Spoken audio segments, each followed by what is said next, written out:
Welcome to the 5th annual Joyce Axelrod Lecture. We're so happy to have you here. I'm Jessica Hanson York. I'm the Executive Director here at Mingei International Museum.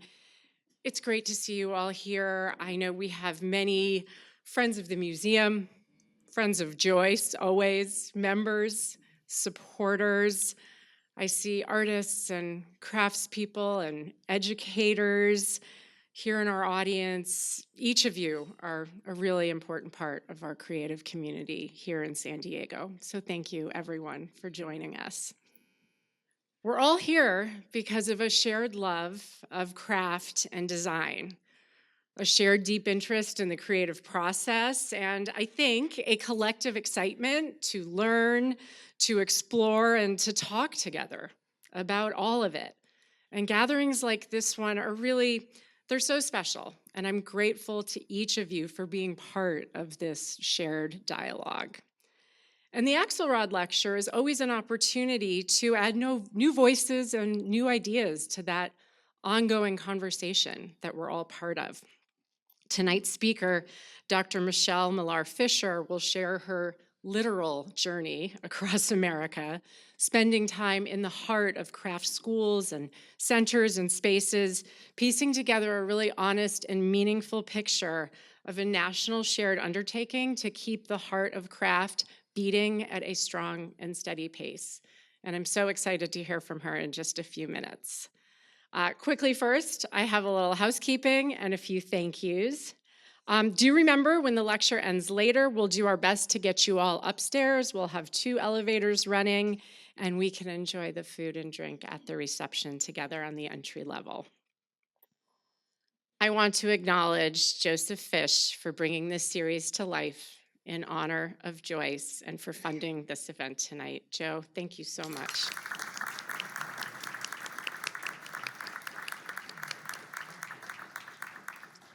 As I said, this is the 5th annual Axelrod Lecture, which I really think is a milestone worth celebrating. The namesake of this annual event has helped guide it, help us develop it these last 5 years with just the right balance of enthusiasm and curiosity and always asking us good questions. I know many of you here know Joyce, and if by chance you don't, please make sure that you meet her tonight. She really sets the standard for what it means to be engaged and supportive of cultural organizations, and she's someone that you should know. Joyce, we are so grateful to you.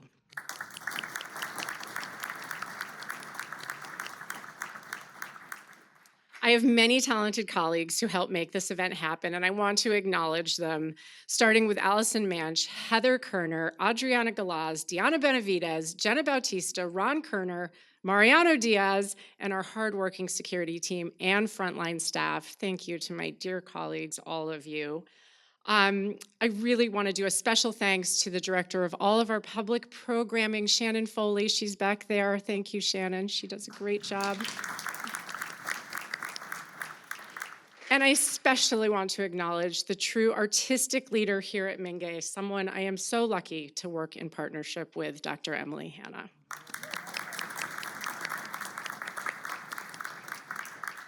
I know we also have some members of our Mingei board of trustees here tonight, including our chair, Jennifer Finley, who's here with us, and many others. So thank you to all of our trustees who are here in the room, as always, for being the best ambassadors and supporters for everything that we do. We really appreciate you.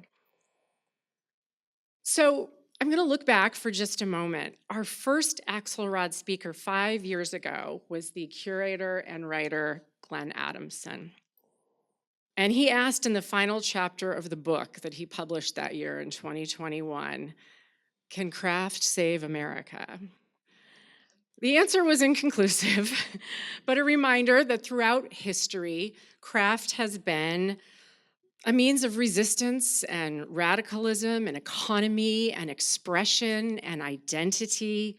It's both personal and political. It's infused with tradition and also right there out on the cutting edge. It belongs, as we say and believe truly here at Mingei, to everyone. And I wonder if maybe tonight we might determine that craft has in fact been saving us all along. We really feel that every single day here at Mingei. People spark to explore their own creativity after seeing an exhibition, artists and makers who come to our library for research and inspiration, students who light up after they work with clay for the first time or discover what they can do with a needle and thread, visitors who are moved to find the objects of their own cultural traditions celebrated in our gallery. One student wrote this note to our classroom educator last year. I used to think that quilting was for old women. But now I think that quilting is for everybody. In the future, I will be working in the Mingei Museum. Talk about craft changing your life, right? I think craft centers just like this one are places where people can feel seen and understood, places where artists collaborate to reflect a community. Craft is memories and stories, and it's what brought us all here together this evening to hear from our guest speaker. Dr. Michelle Millar Fisher is the Ronald C. and Anita L. Wornick Curator of Contemporary Decorative Arts at the Museum of Fine Arts in Boston. Yes. Her work focuses on the intersections of people, power, and the material world.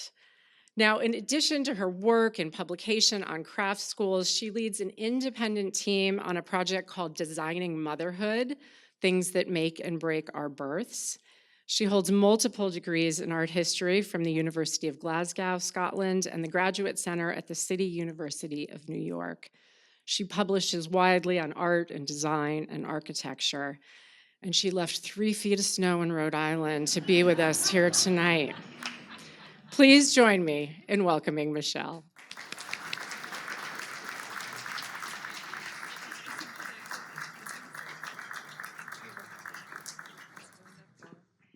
Thank you, thank you, thank you. Thank you for such a lovely introduction, and thank you all for being here this evening. I want to say a huge thank you to everybody here at the Mingei. Jessica, Emily, and all of your colleagues have been so welcoming. I was saying this afternoon that even the Lyft drivers that I've taken a cab with here have said hello and have a great day at the end of my ride. It's like, wait a second, I am not in Boston anymore, and I'm definitely not in New York. And there's sun here, which is wonderful. So there are many reasons I have truly enjoyed being in San Diego, but I have to say the primary one has been coming to this museum yesterday and today. The exhibitions are beautiful, the collection is amazing, and the gift shop is truly dangerous. So I'm very happy to be with you all. I also want to say thank you to Joyce and Joe for the visionary gift of this lecture and the honor of being the fifth speaker now. So I am the 5th speaker. It's really good of you to have me here this evening. So I'm going to talk a little bit about, and the clicker is just here, I'm going to talk a little bit about a specific project called Craft Schools. And I'm going to start by showing you this map just here. I'll come back to it in a second because I'll give you a little bit of context about the way I work at the Museum of Fine Arts. I think that's important to sort of figure out how this project fits into the larger work that I'm very lucky to be tasked with doing. But this is a map that I drew in 2020. I think many of us drew maps in our heads in 2020 when we were stuck in whatever bedroom or home that we were in. But I really wanted to learn more about craft in the United States. I'd come to a job at the Museum of Fine Arts in November of 2019. And for reasons that I'll expand upon as I talk for about, and I've got my clock here, 6:15. I won't go over 7 p.m., I promise. But for reasons that will become clear as I go through this talk, I felt like I didn't know a lot about craft in this country. As you will tell from my accent, I'm not from the US, which is actually pretty unfortunate when you come to work with craft because you guys say craft. And when I come into somebody's home and I say craft, they say, what now? It's always a good icebreaker. Anyway, I'll come back to this map. The focus of my talk tonight will be about craft schools, about this project that I'm working on and have been for the last 5 or so years. But first of all, I'm going to give a little preamble because I'm actually really proud of of working in a museum that takes craft so seriously. I work, as Jessica very kindly said, in the contemporary art department in an encyclopedic museum that has 9 curatorial departments, about 40 curators and 450 staff. And it's unusual in a place like ours to embed craft so directly in thinking about, oh, Mero, I see we have great craft people in the audience. It's so nice to see a face that I know back there. It's so unusual in that kind of museum to embed craft right in the same place as everybody else who is what I call a living person making something. And so for me, that's a point of pride, and it allows us to think about it very holistically, I think, in many ways. And I bring a holistic background, I hope, to that work. So I come from Scotland. I come from a very rural place in the Scottish borders, and I did many jobs not in the arts before I started doing jobs in the arts. But one of my first ones was quite transformative and has helped me think about craft from the very beginning of my practice as a curator. I needed an arts job in my final year of university, undergraduate. And my professor, my amazing professor, Tina Fisk, had a husband who was an artist on a farm. And she said, well, why don't you come and work for him? You come from a farm, you'll know what to do. I called him Tina's husband until some years later I really realized he was a pretty good artist in his own right. That was Andy Goldsworthy. And so my job for Andy was standing in a stream and sometimes saying, this rock, Andy? No. This twig, Andy? No. Making sure that his notebook made it back to the studio unscathed. But in all honesty, it was a really wonderful privilege to work with someone who, although he was a very taciturn Yorkshireman, was also a deeply kind and thoughtful person to work for.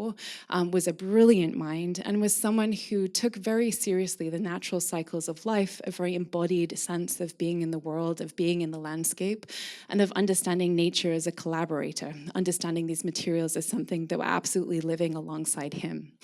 When I got to the States, I came to work at the Guggenheim Museum as an intern. I said, I'll be here for 3 months, and then I never left. I've met a very nice man from Connecticut on my first day at work, and Rita, he is now my husband. I worked there for about 4 years as an educator, actually, which is still very much part of what I enjoy doing, facilitating other people's experiences through teaching. I then went on to work at MoMA with their permanent collection, with special exhibitions, and with acquisitions as well. What you see just here on the far right is the original graphic user interface from Susan Kerr for the early Apple Macintosh computer. So I worked with a brilliant curator at MoMA called Paola Antonelli, who's still there, really visionary thinker around contemporary design. And I learned a lot from her. This was one of the acquisitions I got to work on with her. And then made books and did other things, made children's books sometimes. So the Rainbow Flag was one of my acquisitions at the museum back in 2015. I got to hear the story of Gilbert Baker, who was one of the original makers who sewed a craft work itself, hand sewed at the Gay Community Center in San Francisco in 1978, the first rainbow flag that was ever made in this country.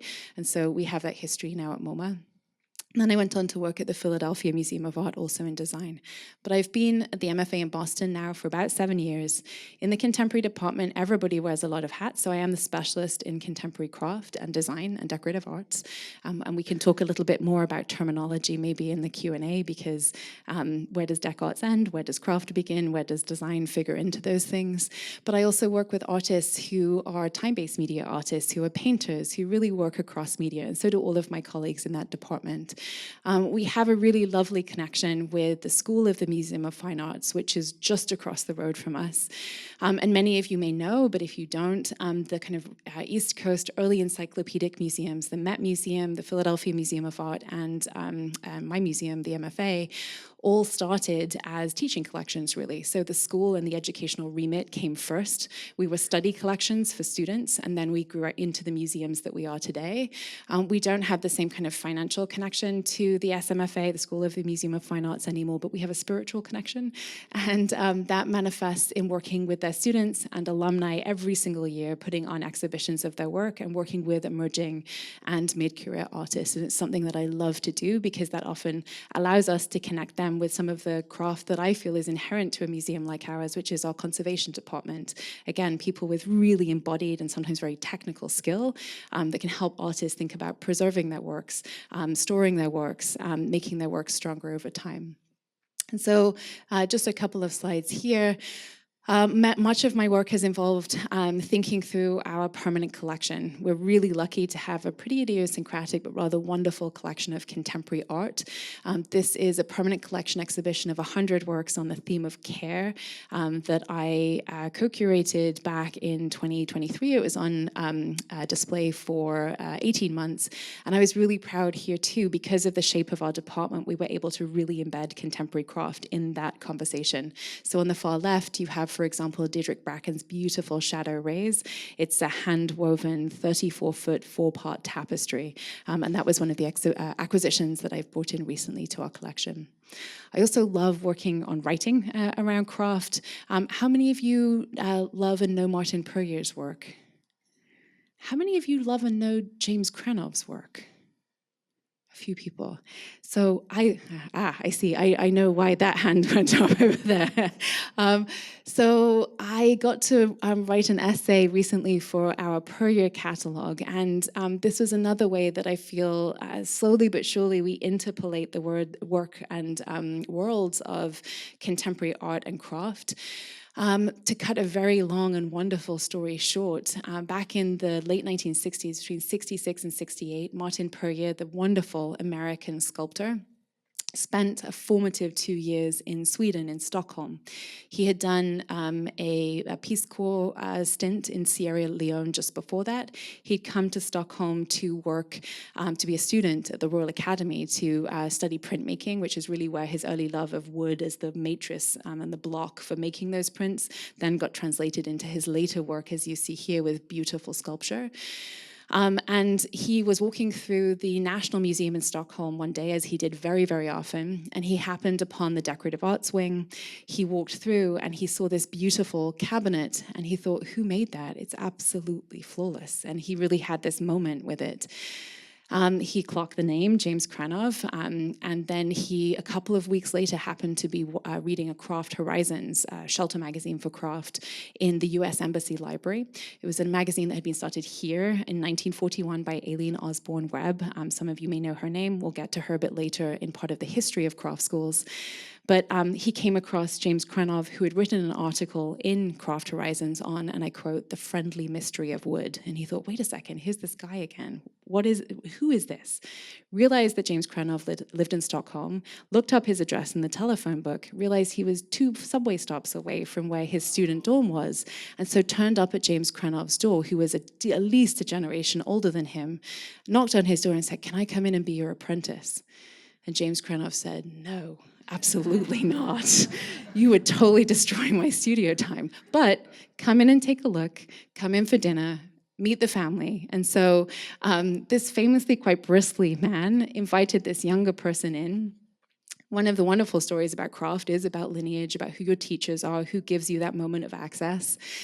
And Martin Puryear spent several weeks going to the studio, looking at how these tools were used. Sharpening some of these tools was kind of the closest that he got to becoming that apprentice. But this was a long, long relationship that continued even after both men then moved back to the United States.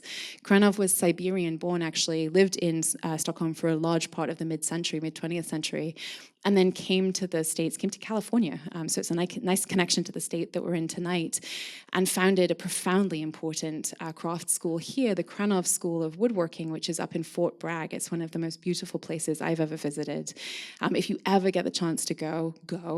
It's now run by Laura Mays, who's a brilliant Irish woman, trained as an architect, but now a woodworker, who was one of Kranov's last students. And when I interviewed Martin Puryear about his life and work for the essay that I wrote, I said, you know, how did your relationship with Kranov continue? And Martin said, well, you know, he was someone who I met very peripatetically, but, you know, kept in touch with for the rest of my life. And I said, did you ever read any of the things he went on to publish? You met him in the 60s, and Kranov is known for these lyrical writings that he started putting out in book form in the 1970s. And Martin tilted his Zoom screen, we're on Zoom, and said, look, and his library had all of Kranov's books right there. And so it was a beautiful illustration for me in the department that I work in, that there really isn't this silo or divide between contemporary art and craft. And in fact, makers and artists really don't care. They're just inspired by what they're inspired by. And this relationship was sort of proof positive of that for me, and a really fun thing to be able to research. So I'm currently working on 2 exhibitions, one with a brilliant papermaker, Kelly Taylor Mitchell, and one with 3 artists who look at craft and hair, Adebumi Badebo, Sonia Clark, and Jennifer Ling Dachak, which will open in a couple of weeks. So I'm lucky to get to do lots of things across the museum. And then outside of the museum, I also do a book and an exhibition with a team of collaborators. I always use this slide to introduce this project because I wouldn't ever want anyone to think it's just me doing this work. And this is just a few of the folks I get to work with. I'll pass the book around. I always like to have something for show and tell. But this was born out of a moment in time when I was 31 years old, newly married, working at MoMA as a junior curator, and I thought I'd really like to have a child. And I said to one of my amazing curatorial mentors, you know, what does it take to be a good curator in this department? Do you think it's possible to become a mother at the same time? And she said, well, for me, the rule was no plants, no pets, no children. And so I thought, but wait a second, we are in a museum and we're in a department that's looking at how design can change the world. I'm sure design maybe can change that particular circumstance if that is true. She went on to be an amazing mentor for me and was very candid about her realities, and I was very candid about the way in which I thought it could probably be different. I wanted to acquire this work into the museum's collection while I was there. I often set this as a first visual analysis for students in my design history classes to say, what is this? What are we looking at? And only once an engineering student has actually been able to decode it and say, it's a breast pump. It's an amazing breast pump from 1956, designed by Ina Agnell, a Swedish civil engineer who was, the story goes, prompted by a conversation at dinner. His friend was a gynecologist, and he said, make a better breast pump. I can't go into this story now, it will take like 2 hours, but if anyone's interested in hearing the story of history of breast pumps, I'm happy to wax lyrical on them over a cocktail. Suffice it to say, I didn't get to acquire it at MoMA, but it became this odyssey, much like the odyssey I'm going to talk about with craft schools, to find a way to have this conversation in a public setting. These were not conversations that I'd found in my design history textbooks. I hadn't been able to teach them from a sort of a collected, synthesized place to my students, and it was a reality I found myself in. I'm now a parent to an 18-month-old daughter, so I was able to, I at least have a curatorial job still, and I became a mother. But it ended up becoming the book and also an exhibition that's now currently at the Museum of Art and Design and has been in 6 other venues, and we'll go on to another couple as well. So that's what it looks like just there. And again, MAD has a wonderful craft collection, so this becomes part of that conversation. For me, one of the questions I often get asked as a craft and design curator is, what's your definition of craft? And I think, yes, certainly of the material-specific traditions that I get to look after at the museum, so people who have significant skill and experience working in wood or clay or fiber, those are really important traditions to honor. But I also, I think, probably similarly to many of you, think about craft as a philosophy or an ethos of being in the world. And part of that ethos is around care. For me, part of care is caregiving. Caregiving is both lionized and fetishized, but it's also labor. And so this becomes part of an extended conversation for me about what craft means out there in the real world as it is practiced and understood by lots of different people. Anyhow, back to, though, the story that I want to tell you a little bit more today. I was, back in 2019 really, a new curator at the MFA Boston. My first task that was given to me was to write a collection strategy. I don't have a slide of that here because it's the most boring document you will ever see in your life. But a collection strategy is really, really important. It's something that if you're a curator or you work in a museum, you've probably seen before. And it's a document that gets written once every 3 to 5 years as a literal and also metaphorical roadmap for what you're going to acquire, what you're going to display, what you're going to say and do for the audiences who might come to the museum. And so I wrote it, and I handed it in the 3rd week of February 2020. So I may as well just have sent it right to the shredder, because we all know what happened a few weeks later, and I don't think that document was ever read. And I'm kind of glad, because one of the things that I found really difficult in writing it was I didn't know the collection when I came to the museum. You can't. Until you work in a museum and work with a collection day in and day out, it's really hard to write a roadmap for where you want it to go. What the pandemic did afford me, though, was time to think. And what I did in those early months was I made a list and I called everybody who'd had my job before me for the past 50 years. And I said, what did craft mean to you? When you were collecting craft here, what did you talk about? What did you write for your acquisitions? What did you want it to mean in the exhibitions that you put together? And one common thread that came through was teaching and education, both the knowledge bases that the curators had inherited, so the canons of knowledge that had made craft for them, and also places that they'd gone to teach or learn. Many of them had taken hands-on courses at craft schools, either in the city or far further. And so the question that started driving my research, even before I made this map, was who was your most important craft teacher? And it's a question I really love to ask. I'd love if people have stories in the Q&A that they want to share, or come and find me over a drink this evening. If you take a moment to think about this question just now, and if you're not a practicing crafts person, you can take out the word craft and just think, who is a teacher that really transformed your life? Most people have a story. Sometimes those stories are quite difficult. Not everybody has a transformative story that is a positive one, but many, many people do. I took this question across the country between 2021 and 2024.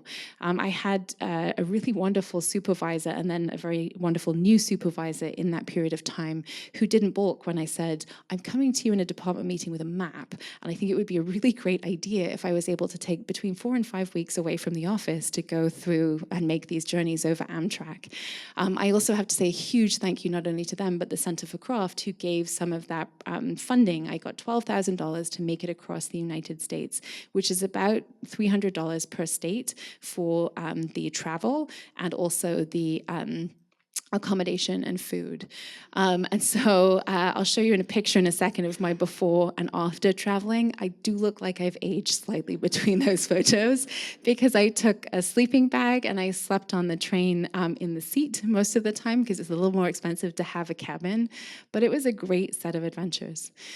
And I did so, I went out of the museum because I was interested in writing a more expansive craft history. I was so honored, and I still am, to get to work with the collection that was already there. And that collection was predominantly around a studio craft collection. Many of you will be deeply familiar with this term, but just in case not, studio craft is a movement term, much like abstract expressionism or Dada. The idea that in the post-war period, in the United States, in the UK, and in some other places, there was a desire on the part of people who were affiliated with some material-specific traditions, including glass, wood, fiber, clay, metal, for example, to have a studio practice, to work not necessarily in production, so making multiples of the same things that could be sold in that way, but making one-of-a-kind works in a studio, much like a painter or a sculptor or anybody else who might call themselves an artist, and to have those things be driven by concept and idea, not just necessarily by form or material tradition alone. So the collection that's sort of at the kernel, at the core of what I have at the museum to work with is a studio craft collection. I have to admit, before coming to the MFA Boston, I'd never heard this term before, but I had thought about craft. So it made me think, well, maybe this isn't the only type of craft that is out there in the world, and how can I talk about or find stories that are broader than this? A little bit of history, and I'm happy to go back to this in the Q&A. I don't want to belabor it, but studio craft came out of a very particular moment, at least in the United States. We wouldn't have a studio craft movement without the person on the top left. How many folks have heard of Alien Osborne Webb? So a few, yeah. Okay, so Alien Osborne Webb was a very good amateur potter and enamelist. She was also a Vanderbilt heiress, and so she had a good financial backing. And she cared a lot about craft in the 30s and 40s at mid-century and wanted to make sure that it had a root and a platform in her country, in the United States. So she created a number of vehicles to make that happen, and they truly were vehicles. They were engines that drove craft, and we would have a very, very different craft landscape here in the US without these platforms. So in the early 1940s, this is a cover from 49, but it was 41 that she founded Craft Horizons. You need to have a place where you can write about craft and then disseminate it. So this was a shelter magazine. You need to have a place to exhibit craft. So she created what is now the Museum of Art and Design, but it was the Museum of Contemporary Craft in New York. And you need to have a place to sell craft. So she very smartly set up shop literally across the road from MoMA in Midtown, and MoMA had its Good Design store. Her America House was the equivalent of that for craft. And so it was so important to have these driving engines to create what then became a really blossoming craft scene. The other engine for it was federal funding. And so the GI Bill of Rights, everybody, I think, has some of that history latent in their memory, where returning service people could gain access to tuition funding that then allowed them to take a range of courses. A range of courses blossomed to meet that interest, and among those were craft courses as well. So you had a lot more craftspeople coming out of programs that trained them, and these platforms that helped move them out into the world. So that's the history that really defines the collection I worked with. One of the things that was curious to me is I'd been an architectural historian for part of my training, and I knew the figures and statistics for the GI Bill there and federal funding. 98% of federal mortgages between the 1930s and the 1960s went to white men. The same thing was true for federal funding for education. And so that tracked in the collection that I had, where you might have had many, many, many people practicing craft, but the people who ended up getting professor positions, at least in the first post-war generations, or getting the funding to go and create their own studio, were actually a fairly narrow pool of people who'd been able to access this funding. So I wanted to be able to tell wider and more diverse stories for multiple reasons, and I needed this history to kind of be the buttress to springboard from. So as I told you, I aged. This was me leaving Providence in 2021. I came back in 2023, and then I did some more local travel in 2024. I don't know anybody else I don't know if anybody else likes being on Amtrak. I loved it. It was wonderful. I chose that. It wasn't that delayed either. It was pretty great. And I chose it very specifically as a mode of transportation. And I maybe have a slide coming up that'll show you why, but it was a good way for me to travel as a solo female. So I wasn't in a car. Nobody actually needs me in a car. I'm a terrible driver. But it also meant that I wasn't getting gas late at night at a truck stop or a gas station. I wasn't breaking down somewhere. If the train broke down, I was with other people. I was in a place that I could just fall asleep. And it gave me kind of a hook. Amtrak does go most places in the United States, or at least gets you close. And then I would take other forms of transport, including feet and public transportation and cars to get me there. And I went across the nation with this question: who is the most important craft teacher for you? I usually took about 3 or 4 months to research the roots, and I would do everything that I could, including asking multiple people, who should I go see? And then making an appointment to see them and saying, who would I not know that's in your immediate locale who I should go see? I put calls out online. It was really quite an intensive research process to plan each trip. And I thought broadly about what craft schools meant. Yes, they could be university programs, they could be Haystack, Penland, Pilchuck, the places that we know, but they could also be places that were run out of libraries, out of people's domestic settings. They could be on reservation, they could be part of a faith-based group. It really ran the gamut. And so they looked a lot of different ways. They had been expressly built in some senses. So the Saarinen buildings at Cranbrook were just so beautiful, modernist buildings, and also in the arts and crafts mode. There were adaptive reuse buildings. So the brick factory, the brick buildings that then became what Archie Bray in Montana is today, and then purpose-built buildings, part of the New York State College of Ceramics at Alfred University in New York. They really were very, very different spaces. I was spurred on by people who'd made these types of journeys before me, and so folks who had traversed the United States in the 19th century. I read some of the classics of this literature from Kerouac and Steinbeck. I thought about Studs Terkel and the way he interviewed people and listening and really trying to catalog people's stories rather than coming in with my own preconceived notions. And I was also particularly moved as somebody who doesn't come from the United States and really needed to learn history from the ground up when I moved here 2 decades ago. I was handed, how many of you have read this beautiful book, The One with Other Sons? Yeah, I'm so interested to hear what others thought about it. For me, it was really transformative when I read it back in 2010 when it came out. The story is, for those who haven't read this great book, it follows the Great Migration. And it follows it through 3 protagonists. one who goes from the south to the west coast, to California, to Los Angeles, one who goes from the south to Chicago, and one who goes up to New York. And for me, that East Coast story was really around train travel too, because this was a porter, and trains were particularly important to escaping or taking or making that journey of the Great Migration. So it reminded me that there was a politics. I was lucky enough to get to choose to make this trip, but many people across the US had made multiple migratory trips and had not necessarily always done it by choice, and sometimes had done it under duress. I was also really inspired by two brilliant books that came out in 2019 and 2020. If you haven't read these, I would hugely recommend you getting your hands on a copy. Look at the Haystack Mountain School of Crafts and a look at the Peters Valley School of Crafts. So Rachel Arouse, Diana Greenwald, and Elizabeth Essner were really important scholars for me, thinking about histories of craft education, why it matters to look at schools rather than maybe just artists or the amazing things that they make. So these are some of the places that I went to. I loved getting off the train every single day and thinking, where am I going to go to next? Who am I going to have a conversation with today? What do I get to see? I took everything in a backpack with me, and I often I was really excited to meet people that I could buy things from. It was dangerous, though, because then I had to carry those things until I came to the next USPS. And so I taught myself a lesson many times over these trips, thinking, why did I bring this ceramic that I now have to carry very, very carefully until I hit a post office? But I went to Berea Broomcraft, for example. Berea has an amazing craft program. Has anyone been to Berea in Kentucky and gone to see their craft program? It's amazing. So I come from Scotland, where education is paid for by taxpayer dollars. I'm first generation to graduate high school. And for me, education is a political act. Bell Hooks tells us that the classroom is a place where you remake new worlds, where it really is, in her words, a place of teaching to transgress. For me, that happens at Berea through craft. It's in Kentucky. It serves a primarily Kentucky-based or local audience.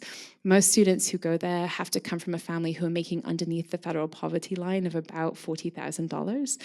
And most all of them graduate without any kind of debt because they have a true work-study position when they are on campus. And one of those work-study positions can be in the craft program.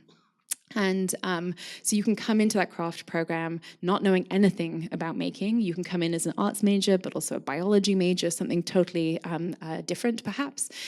And you can leave knowing how to make a broom or weave a blanket or make something in the ceramics or the wood shop. And those things go to get sold for the bottom line of the university alongside all of the other jobs that are done on campus.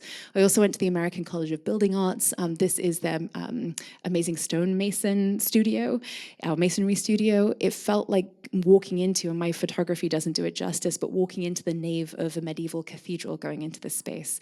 This is Iris in the foreground, a student at the time. Her tutor in the background, Joe Kincannon, learned as an apprentice how to do stonemasonry and stone carving in the 1970s, working on the rehabilitation of St. John the Divine in New York.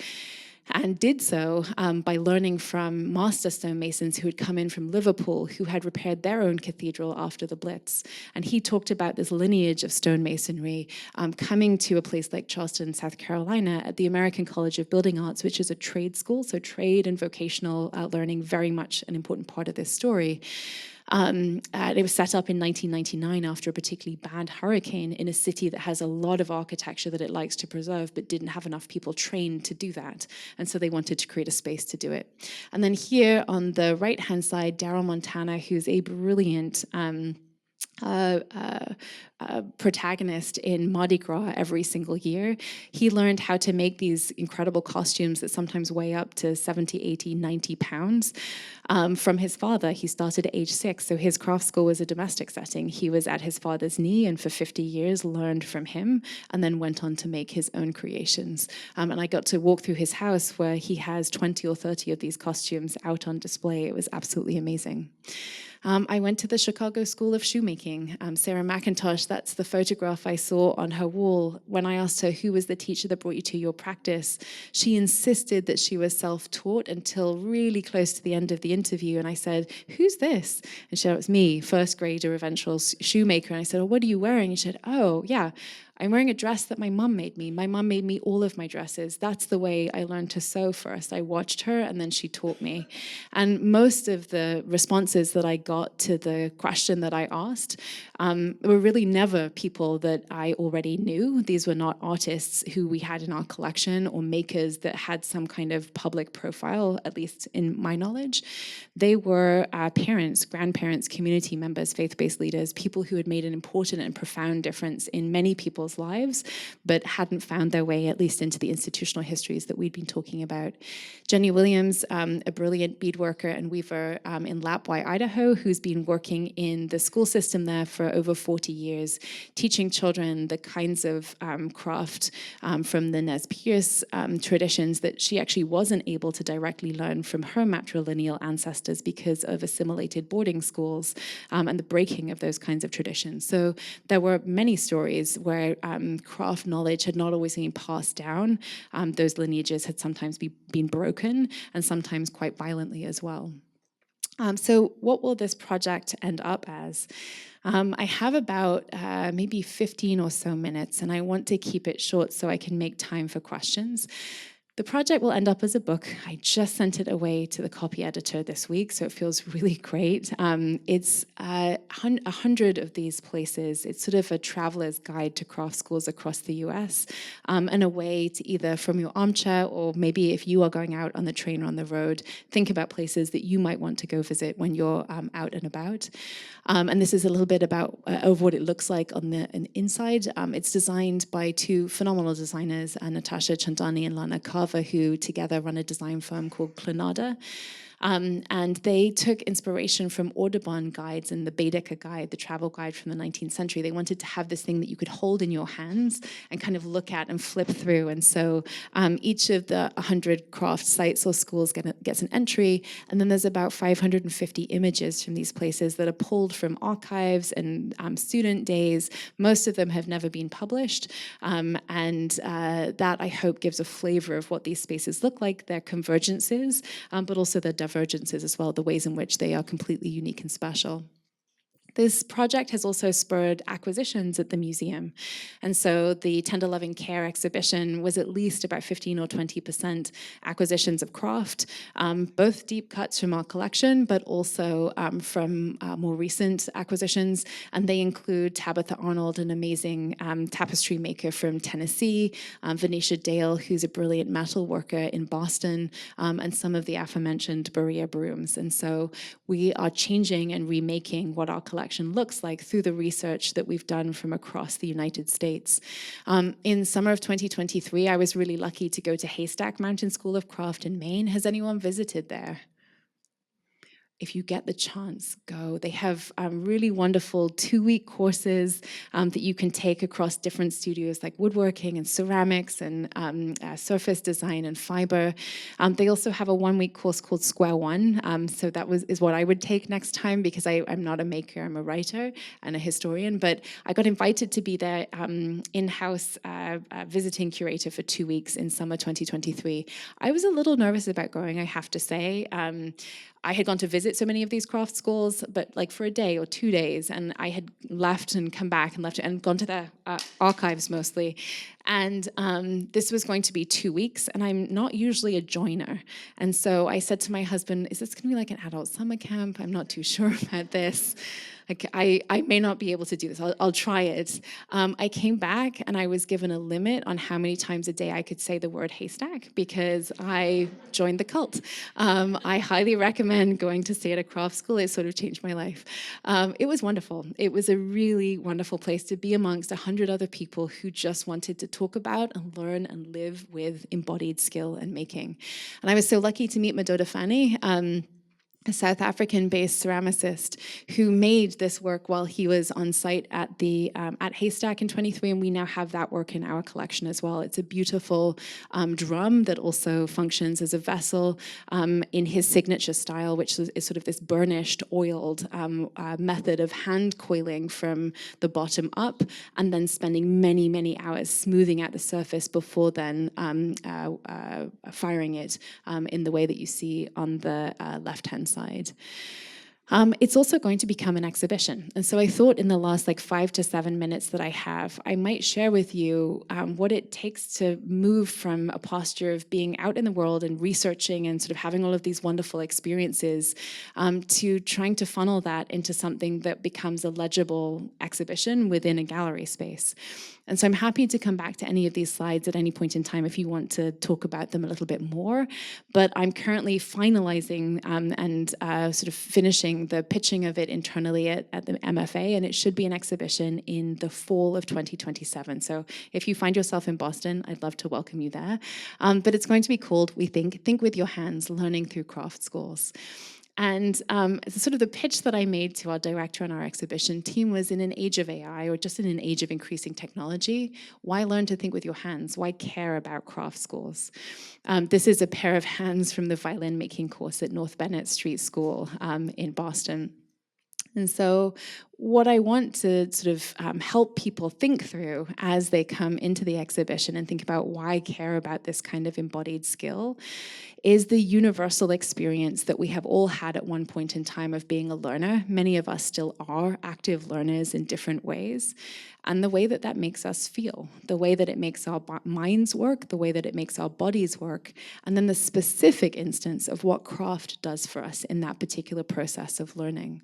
It's going to have lots of different media in it. We're going to bring people into the place and the pedagogy through environmental graphics, through architectural models, through big pictures, but also through many objects from the spaces that we'll show. And instead of the book, which is national in scope, this is going to be of the Northeast. We have an embarrassment of riches just around where we are. And what I hope is that the exhibition will travel, much like Designing Motherhood has, and adapt to different regions. And so rather than us traveling a large amount of objects, which is actually not particularly environmentally friendly to do either, we will travel this idea and partner with people from across the country. And so there'll be 6 different themes.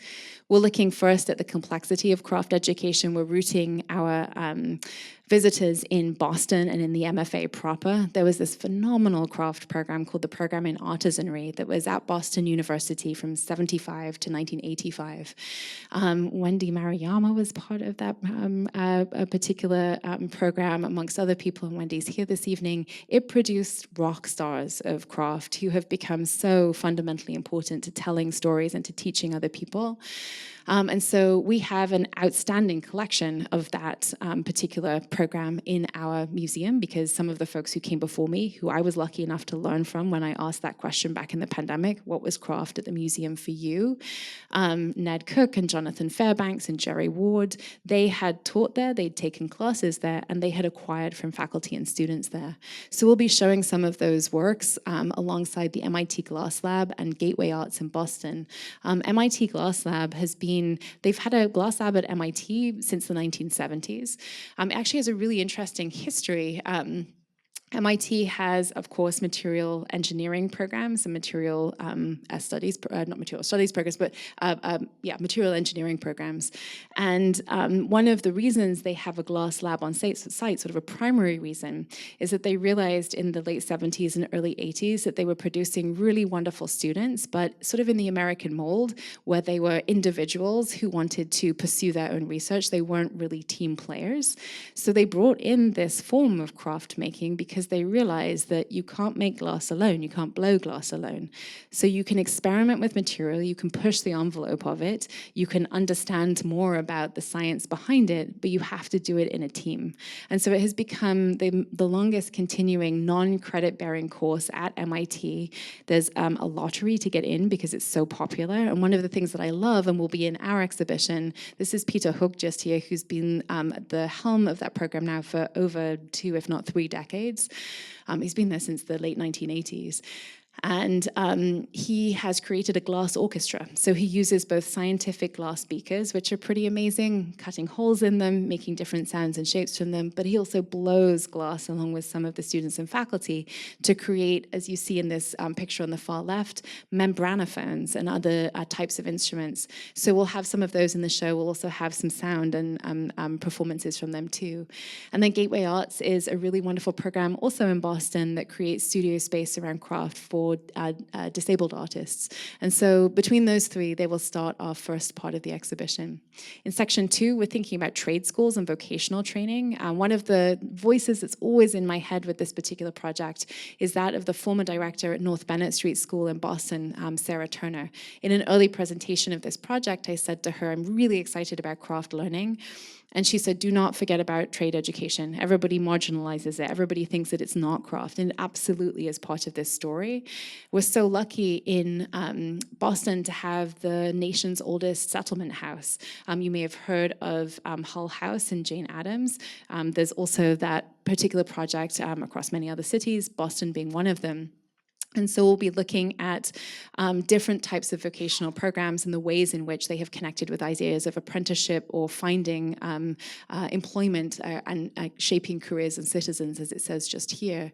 One of my favorite photographs from the North Bennett archive is this one, and I probably should have blown it up a little bit more, but it sums up the importance of this type of education and the really kind of complex historical place it holds in American history. You have 4 people in this picture. You have a mother, a grandmother, and the baby that you see here, and then a teacher. These are people who've come to Boston as immigrants in the North End, where the settlement house was located, is still located today. And they are not only being taught a trade or career so they can fulfill their very own American dream, they're also being taught in this picture English as a second language and civics as well. So this was a place that you could get free kindergarten. It was a place that had a credit union. It was a place that sent your children away to summer camp for you. It really was this notion of craft within a community in a holistic setting. And so what you see on the blackboard just here, I take the American flag, I wave the flag, I count the stars, there are 13 stripes.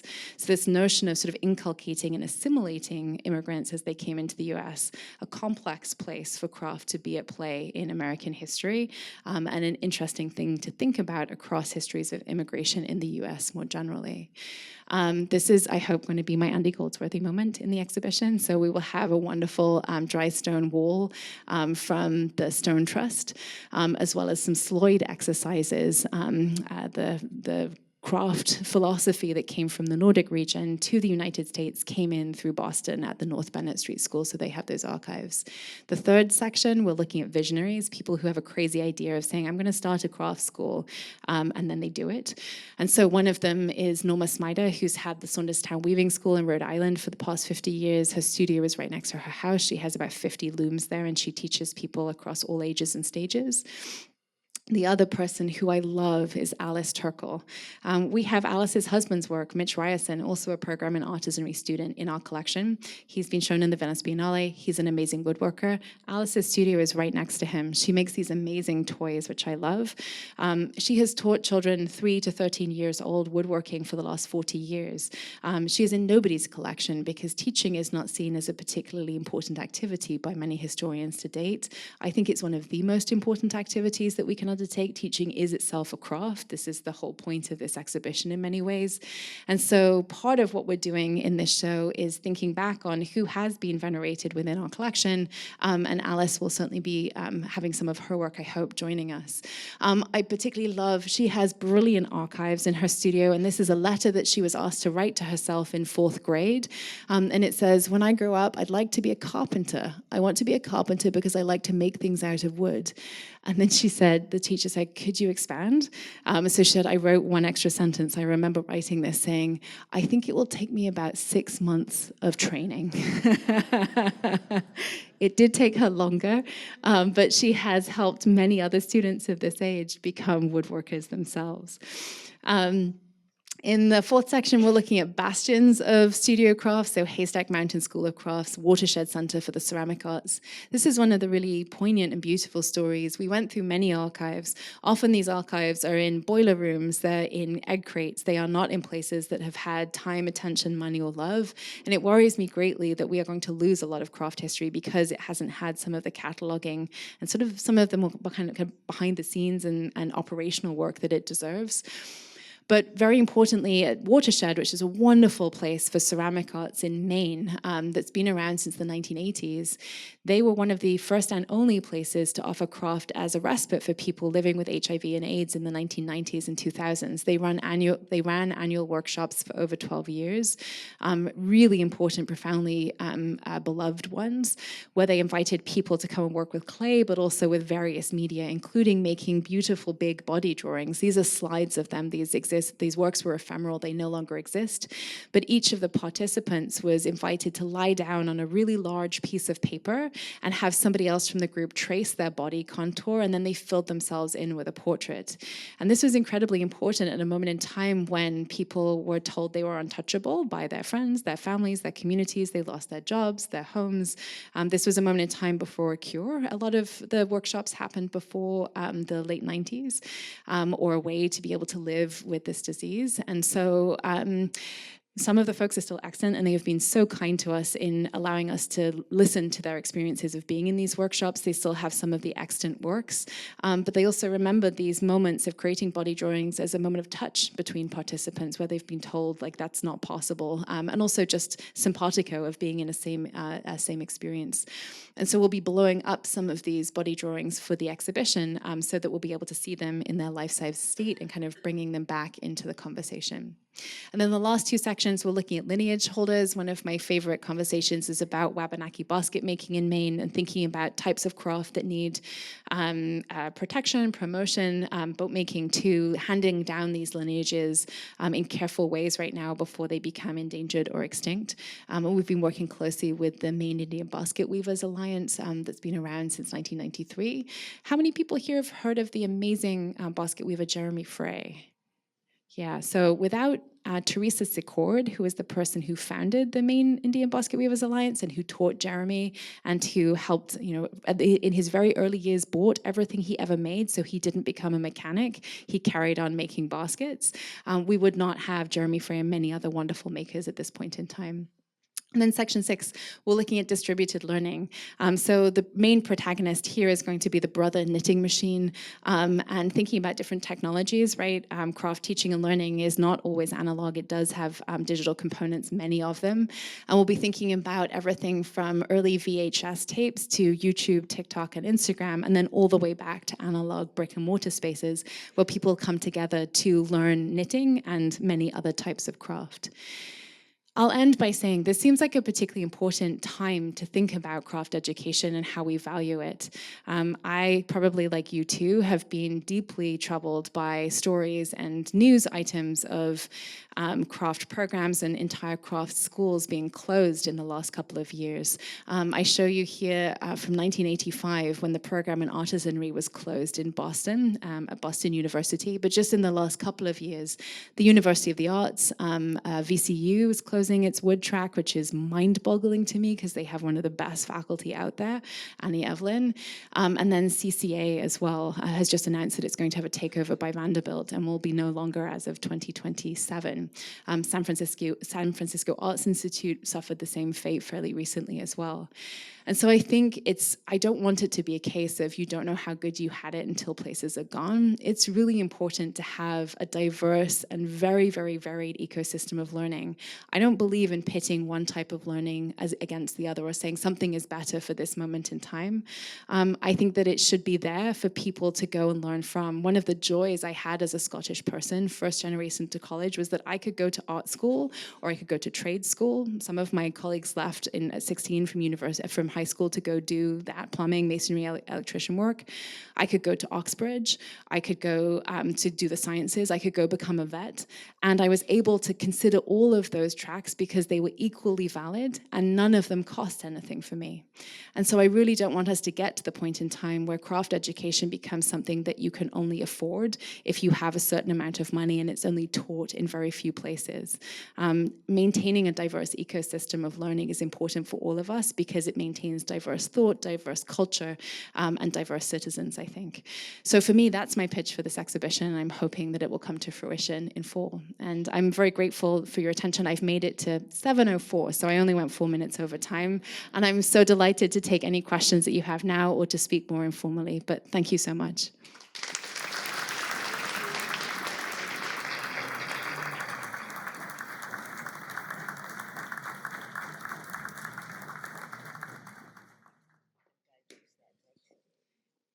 have a question, yeah.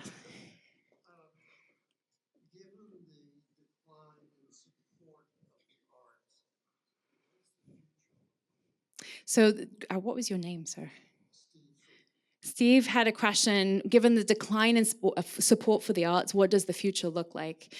So I have to say that the US has never been a country where the federal government has massively supported the arts. The entire budget of the NEA is like $250 million. It's not huge. However, we've always had amazing philanthropic support for the arts. I'm here because two people decided that it's actually important to have conversations around craft. And I think that that can happen at every level of the ecosystem. I can't make grand contributions to things that I truly believe in, but I can be a sustaining member of the places that I really care about. So I'm a sustaining member, for example, of Crafting the Future, which is an amazing organization that brings BIPOC artists to different craft schools every single year. And so I can do that at a small monthly contribution. I think that's part of the future. It is absolutely possible in this crazy, crazy political time, in this crazy social time, to make change at a grassroots level or at a local level or within your community. And so that's why we're here tonight. This is a community-led effort in many ways to say craft matters. I do think that it also, it is a worry though. I think you can do things at that level. I worry about students. I mean, I've worried for a long time. When I came here 20 years ago and somebody told me that they had $200,000 worth of debt from school, I come from a working class place where no one's ever seen that much money.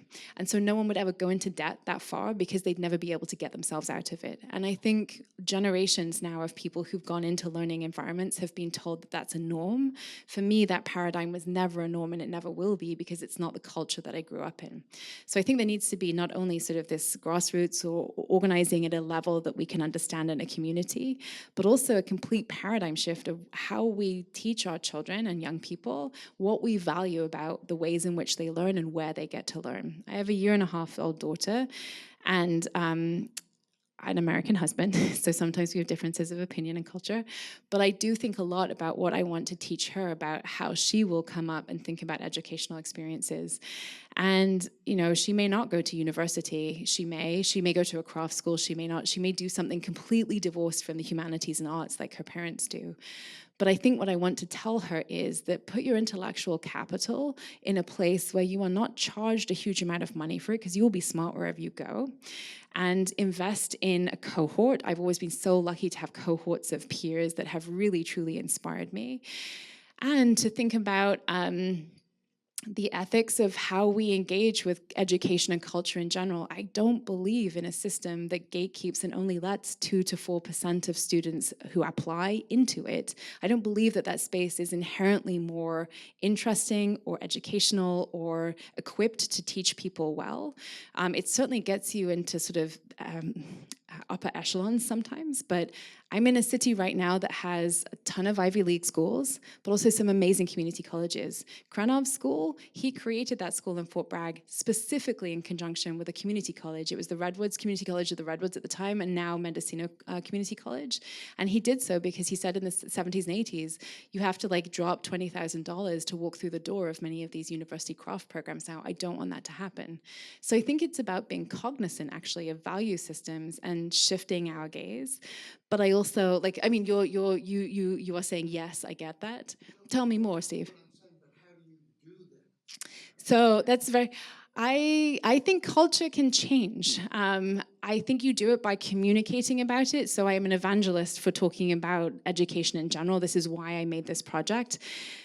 Let me say this. When I came up with the Designing Motherhood project idea with our collaborators, it was at a moment in time where there was no paid family leave in the city in which I worked or the city in which I was going to work, where it was embarrassing, if not taboo, to have a child in the workplace, where I asked my mentor at the time, talk about a culture shift, I asked my mentor at the time, you know, how would I become a curator? And she said, well, don't have children. 10 years later, that project has actually been incredibly important for a lot of people thinking differently about culture as it pertains to caregiving in the workplace. It's a tiny part of a much larger wave that has started over the last 7 to 10 years that has taken people who run institutions, here, it is a family-friendly workplace. I feel really proud to be at a place tonight speaking in that forum. And it has changed in culture too. You have Maggie Nelson's The Argonauts. You had Heiji Shin showing at the Whitney Biennial birthing photographs. You have a host of folks now talking about this in a public way. You have people in technology realizing that it's a ton of money to leave on the table if you just ignore women and what they might need in terms of femtech, for example. So people have capital interests in it too. So I think culture change is possible. I've seen it with that project, and it has been part of a larger culture shift. I do think culture change is possible in this topic as well. I think it has to be, because we're also dealing with a generation of young people who are like, I don't want to go that far into debt, or I just don't feel inspired by universities that are bowing to a federal government that they don't particularly agree with right now, or even if they do agree with it, don't find inspiration necessarily in a polarized and divisive landscape that is in a university setting of often a microcosm of what that macrocosm is. So I think it is possible. I know it's a somewhat, you have to be somewhat willfully naive to believe that it can happen too. But I do see change, and I'm willing to keep looking at that because I think it is possible. And I've lived that with the Designing Motherhood project for sure. I think it's a great question, though. We have to keep asking it. A question at the back. Oh, yeah. Thank you for your presentation. It's wonderful. Thank you. I noticed one of your last slides showing the photographs of institutions that had recently closed. Yeah. And the one on the right, California, you called it CCA. When I was a boy, that was called the California College of Arts and Crafts. Yeah. And so one wonders if the larger arts community has given crafts sort of short shift over the years, and perhaps that's part of the problem. Could you comment on that? Absolutely. What was your name? Sorry. Tom. Tom, thank you so much for the question.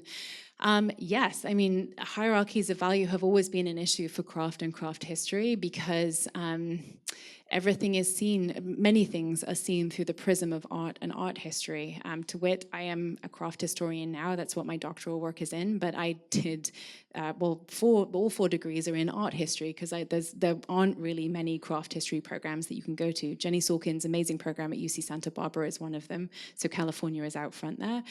But yes, I think that the fine art world has often given craft very short shrift, and they have often been in control of things like markets. They have been in control of critics. If you are trained as an art historian and latterly become a critic, you are pretty good probably about writing about painting and sculpture, and you see craft as something that is either done by women or children or amateurs. It's something that's not written about unless you might touch upon Black Mountain College. You probably don't know necessarily about Haystack or Penland or Pilchuck. And so for me, actually, craft history is incredibly important because it's part of that culture shift. It's part of educating people about history, American history in this case, that is absolutely core and part of a canon. But it is frustrating. It is really frustrating. Even in the museum, which I love to work for, I work in an encyclopedic museum in a contemporary art department. And I often have to, it was very nice being here today because everything is craft here. Part of my posture on a daily basis is advocating for craft. And I really love that the advocacy that happens here is not so much convincing people on staff that craft matters, like everybody here agrees with that. It's convincing publics to engage in many different ways with craft. My advocacy starts in my colleagues' conversations where I say, this matters, this history matters, and because of X, Y, or Z. So I think it is a combination of the way in which craft has been written out of larger histories, and that is changing now. I see people I know in this room who are writing, you're sitting very close to Mary Lopez, for example, who's writing brilliant craft history, so there is change happening on that front. But it doesn't happen overnight. I am hopeful about that, though. I think that it will be too late to save these schools, but there have been resurgences and renaissances of many different thoughts and cultures over time, and I know that people are committed to making sure this knowledge doesn't leave, even as I think these will be real wounds. These places will be lost, and that we will be the worse for it. Yeah. This isn't really a question, it's more of a statement that you could elaborate on. I think one approach that has been very successful is involving children, young children in crafts. And I know I go to the MFA a lot. Yes. They have an active program. There's an active program here, and it just points to that shoemaker lady. You know, you Yes. pick this up as a kid. Yes. And you may And you don't let put it go. aside for many years, but you come back to it. Absolutely. What was your name? Ellen, thank you for that comment. I do think that's really an important thing. And actually, the figure of the child is often left out of craft history. The figure of the amateur is as well. It's seen as something that is sort of marginal or taboo or kind of a specter in many ways, because that's often been how craft has been marginalized from larger mainstream art worlds. Gendered versions of craft have often been sort of tentatively sat alongside too for that very same reason. Yeah, I think children are very important to these histories. I also feel very strongly that these places of the university craft programs, seasonal craft schools, places where people can come and truly hone embodied material knowledge, that worries me that we lose those places. I think one of the models that I've really loved seeing, I talked about Krenov and the community college there. There are many different community colleges across the country. Hayward School of Craft, Community College, for example, has a professional craft program. North Carolina, it's right next to Penland, John C. Campbell Folk School, Aramont, and Tennessee Tech, Appalachian State. You can kind of drive to all of them within a day or two. And you can go through that brilliant program taught by Amy Putanska, who's a RISD graduate and a great teacher, for under $2,000 a year. So I also think that some of these schools, CCA included, need to kind of think through their tuition model and just the administration model of what higher education is. I don't think it has to be this way, and I don't think it can be this way. Obviously it can't, because this hasn't been able to be sustained. So in terms of bringing certain demographics in, including children, yes, but I think it's also about rethinking the way in which we model administration for education in general as well in this country, and value it too. I'll take one last question from the back, and then I will free everyone to have a good drink and more conversation. Thank you. Yeah, make it short. I just think also there is one part that's missing, is the part that the platform for artisans to sell their work. You were talking about the studio craft studio, where there is actually a platform that's for artisans to make a living selling their work and not becoming marketers and have no time to be in the studio to do any work. So. Absolutely. What was your name, please? Sarah. Sarah, thank you so much for that note. So I'm just coming back here. Where do I have it? A slide way back here is, yes, this one just here. It's true. I think there's always been a less robust market for people to do that. Places to sell in a store setting, for example, or just a market. Art fairs don't have a real solid equivalent for craft, or have an integrated craft into those fairs. I'm thinking about Frieze, for example. I think there is a lot of work to be done there. I think, again, it takes people being educated in craft traditions, craft practices, contemporary craft makers and artists. There are a few galleries. I really love the work of Volume Gallery, for example, out of Chicago and here on the West Coast too. And one of the main things that Aileen Osborne Webb did was create America House. She knew that there had to be a place to retail craft. Many of the craft schools that I visited also have that kind of space. It was dangerous going through them because I spent widely, but you have to go to that place. And so there's not a centralized gallery or market system, which is what I think is sorely lacking. If I had business acumen, it would be something that I would be really interested in doing, but I'd love to see more entrepreneurial work done around this. I do think that spaces like this, the shop and Mingei, are incredibly important. If I lived in San Diego, I'd be coming here every single week to buy, gifts, wedding gifts, etc. I'm going home with a bag of stuff just now, and so. But Sarah, your point is really well taken, and I think that's sadly where we don't have the kind of government intervention here in the U.S.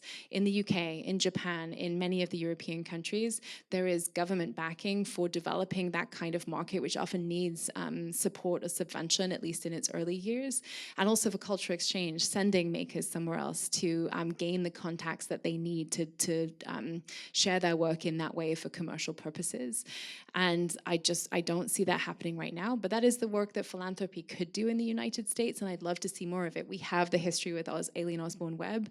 It's there as a model, and I think it can be repeated.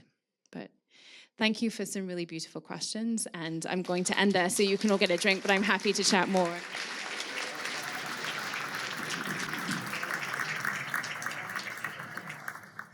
As expected, you left us with great fodder for conversation upstairs. Everyone, go get a drink, have a snack. We'll see you up there. Thank you so much.